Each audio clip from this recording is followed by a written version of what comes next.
On this channel, we talk a lot about boots. We talk a lot about how there's not one boot manufacturer that's perfect. They all kind of cut corners their own ways. Some are better in certain aspects and worse in others, while other boots, it kind of flip-flops. So you really only have two options if you want to get a boot built exactly like you want. One, you could spend thousands of dollars to get a custom boot maker to build a boot exactly to your foot, exactly to your specifications, and you'll have a really nice pair of boots after. And I highly recommend that if you have the money to do that. But if you don't have the money, the second option is to buy a boot from a company, mass-produced boot, and then take them to a cobbler to get them customized, recrafted. We can change the soles out, we could change the colors, we could change the eyelets, we could pretty much build them exactly how you want. And that way you don't have to spend thousands of dollars to get a custom boot built, and you're not stuck with the factory soles. All that being said, there is one company, Nick's Handmade Boots out of Spokane, Washington, that has a build your own feature. And there's tons of options. Trust me, there's tons of options. You can basically build your own boot with the many, many different options that they offer. And so I reached out to them, some time ago to see if they wanted to do a video collaboration. And they said yes. So if you haven't seen the last 4 videos we've done with Nick's, we did a walkthrough, a website walkthrough, where I walked through the entire website and built my own boots, along with Nick from Nick's. He helped me out, answering a whole bunch of questions for me. And then we did a second video. We flew out to Spokane, Washington. We did a sizing guide with Dakota. Then we did a whole factory tour with Lucas, where we got to see exactly step by step how boots are built at their factory. And then the fourth video was with their leather goods department, where we built a belt, which was super cool. So if you haven't seen any of those videos, I highly recommend going back and watching them, because this is the main show. This is the main reason we did this. I wanted to test their boots. I wanted to see if their custom options were actually worth it. Now, these range anywhere from $700, $800, upwards of $900 to get these built. They got about a 4 to 6 month wait, depending on what model you get and how intricate your custom build is. And so I truly wanted to see for myself if it was worth it. I do want to say Nick's did give me these boots. I'm not charging them to make these videos. What I told them was, if you give me the boots, I will do an honest review. I won't charge you, so that I could say I give an honest review. I'm not getting paid to say anything. And they agreed. So they provided the boots. They were generous enough to let us fly out there, do the sizing guide, the tour, and all that good stuff. And so in this video, we're gonna basically do a review looking from the outside. We're gonna talk about a stitch down construction. What is a stitch down construction? What are the pros and cons of a stitch down construction versus a Goodyear welt? We're also going to talk about why these boots are notorious for having a tough break-in. I'm also going to walk you guys through my thought process of why I wanted to go so loud with these boots. As you see, there's a lot going on with these things. And in the end, we'll go over the future videos I have planned for these boots. And normally with this series, we do the first parts when they're brand new, right out of the box. But because these boots are known for having a tough break-in, I wanted to wear them for about a week to give you guys my thoughts on week 1 of the break-in period. And the reason they're so tough to break in, one is the leathers that they use are super thick. It's about twice the thickness as what most boot manufacturers are using. And because of that, they don't use any toe counters. That was one of the questions I asked Nick over at Nick's when I was building the boots on their website. Unfortunately, that didn't make it into the video because it cut out. But I asked him, why don't you guys use toe counters? And what he told me was the leather is so stiff, plus these have linings in them. You don't really need a toe counter with this stiff of a toe. Toe counters are used in other boots with thinner leathers to give the toe structure, right? Because if it was just a soft leather, a thinner leather, you'd be able to flatten this out and there'd be no structure, no shape. And so with the thicker leathers, with the lining, they don't really have to use that. They do use leather heel counters, which gives structure to the back of the heel, also provides ankle support. But because the leather was so stiff, one issue is this top binding here. This is an 8-inch boot. It's digging into my calf. Now I chose the rolled edge for a reason. I could have done a cut edge. I could have also done a padded collar, but I wanted to do the rolled edge. I like the way that it looks, and I knew it was going to have a little bit of issues with digging into my ankles and my calves. But I mean, you can see the shaft is already kind of molded and scrunched down to fit my walking pattern. And after the first couple days, I don't really have that issue. Secondly, you got that whole stiff leather all the way down here. So now you have to break in the uppers right here down the toe. Now this I'm still getting used to. When I put these on, they feel like bricks. Not gonna lie, there's a little bit of give to them as I'm walking, but man, are they tough to break in. That's just something that's gonna have to get better over time. You know, probably 1 month, 2 months down the line, the leather itself will soften up. It'll mold to my foot, and it'll be a lot easier to walk in and not feel like bricks. Secondly, we got two midsoles here. You got a leather midsole and a rubber midsole, what they call a slip sole. And essentially that's giving you a double midsole, which provides support and comfort, but also you got two layers of leather and a rubber that you now have to flex and break in as you're wearing it, which is another reason why these feel like bricks when I'm walking in them. Now the Vibram 100 lug sole is what I went with.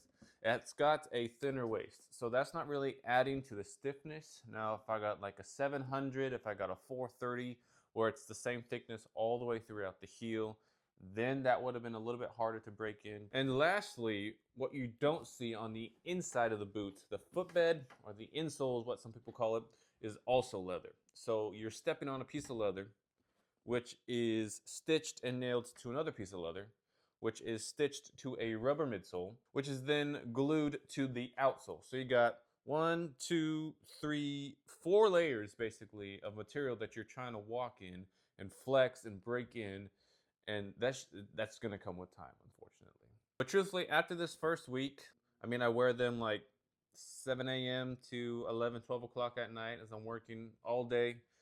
And at the end of the day, you know, my feet have a little bit of soreness to them, but it's not like they're in crazy pain. It's not like I have to take them off midday to give my foot a rest.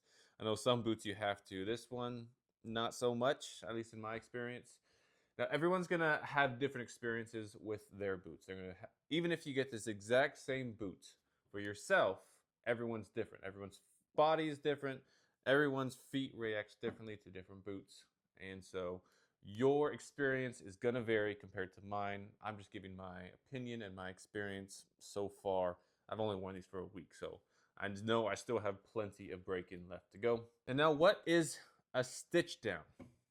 Well, if you look closely at the front where you see the 2 rows of white stitching, the blue uppers is flared out and it gets stitched to the midsoles. Now that is why it's called a stitch down, because the uppers, they come down and they flare out, and then that gets stitched down to the midsole or the sole. It's a little bit more waterproof compared to the Goodyear welts, where the uppers come down and then you have a separate welt that comes in and gets stitched to it. As you can see, these are only like not even a 270, it's like a 180 stitch down. The back here, the leather uppers tuck underneath and get nailed to the footbed. So that kind of negates the whole waterproofing feature of a stitch down. Now a 360 stitch down, where the stitch down goes all the way around the heel, that's going to be like the most waterproof build from a boot. But leather, if you stand in water long enough, it's going to let water in. It's not 100% waterproof. Nothing really is unless you get a rain boot, like a full rubber rain boot. But stitch down boots are great. They're super strong, super sturdy. The only downfall, well, there's 2 downfalls in my opinion, and it really comes down to aesthetic. One, you can't really change the color of the welt meaning the flared out piece. You're kind of stuck with whatever the color uppers is. With a Goodyear welted boots, you could change the color of the welt to whatever you want. And secondly, when it comes time to resole, you really have to be careful, because the outsole stitcher that we use, we can't guarantee we're going to hit all the same holes. So if we don't line everything up right, it could affect the size, could affect the fit, which is why when we resole stitch down boots, we actually hand stitch the midsoles to the soles themselves. And that way we can guarantee we hit all the original holes and the boots stay fitting the exact same like the customer knows. So those are pretty much the only two downfalls that I know about when it comes to stitch down boots. In my opinion, I prefer Goodyear welted boots over stitch down. Stitch down looks great, but because you can't change the color of the welt and because they're difficult to resole, I just prefer a Goodyear welted boot. Now let's go over why I went so loud. This is their double stuffed cobalt. So it's a nice deep blue, but it has a beautiful pull up to it. It has a lighter blue underneath. And on the back side of it, it has brown. You can see where the panels meet, there's a little bit of a brown undertone. That's the flesh side.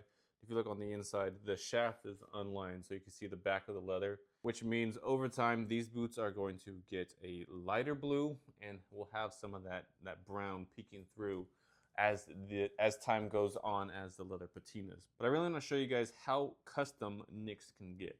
And so I would try to go as loud as I could. I wanted to do blue. I've always wanted a pair of blue boots, and nothing that manufacturers I've seen online offer really met the blue that I liked. And this is not too flashy. This is not too dark where it looks black like a navy. So I was really excited when I saw this color. I was like, yes, let's go ahead and do that. I chose the white double stitching. I also chose the white stitching on the uppers. You're able to choose between black and white, and that's when they're stitching all the panels together. You could do white or black, I believe. And so I wanted to go, again, I wanted the white to match the white. We did the honey lugs for a nice contrast. And then I went with a brass eyelet and speed hook. Now these speed hooks are the exact same speed hooks I use, the stud speed hooks, for when we replace the cheap thin metal ones that other manufacturers use. So that was really cool. I'm happy to see that. And then as for the edge finish goes, I went with their natural or their beeswax finish. So it's got a nice bright color that pops with the honey lugs. And like I said, I just wanted to go as loud as I can so that, one, I think it's gonna look really cool 3 months, 6 months, 1 year down the road as it patinas, as it darkens, as it lightens. I'm really excited to see how these look.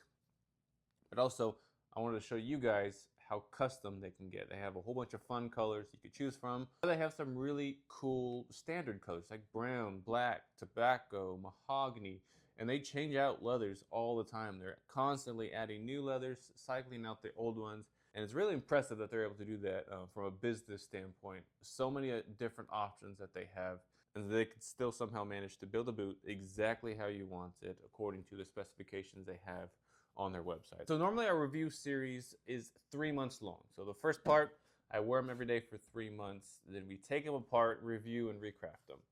But nicks, they need more than 3 months. They need a whole year before I can truly give my honest opinion. And so I'm gonna wear these boots every single day for a full year. And we're gonna do some videos in between. We are gonna do a 3-month update. I'll tell you more about the break-in period. We'll look at the patina so far and just give overall general, okay, how do they hold up the first 3 months? We'll then do a 6-month update and maintenance video. We'll take a look at the boots again at 6 months, and then we'll go over how to condition and maintain boots. And at 9 months, we're gonna do another update, but I wanna take these hiking. I feel like at 9 months, they should be nice and broken in. I wanna go on a hike. I wanna see how these hold up. The honey lugs, they're great for work, they're great for hiking. And so I wanna see how they hold up. I got the 8-inch, it gives really great ankle support. So we're gonna go on a hike with these guys. I'm gonna give you guys my thoughts on how they held up over the hike. And then finally, at the 1 year mark, we get to take them apart. Well, I'll show you guys exactly how the stitch down works. We'll take a look at the inner components of the boots. We'll look at the lining, footbeds, all that good stuff. See how it all held up over that full year. And then I'll do a recraft. We'll rebuild them with something crazy. I don't know what yet. That's a problem for future me. But that's the plan for these boots. Thank you guys for watching. If you're not yet subscribed, make sure you are so you can follow the entire series. If you haven't watched the other 4 videos on the nicks, I highly recommend it. That factory tour was so much fun. If you guys are ever in the area and want to go visit the factory, I highly recommend it. Stop on by. But if you like this video, hit that like button, and again, subscribe for more boot content like this. And I will see you guys next week. God bless you.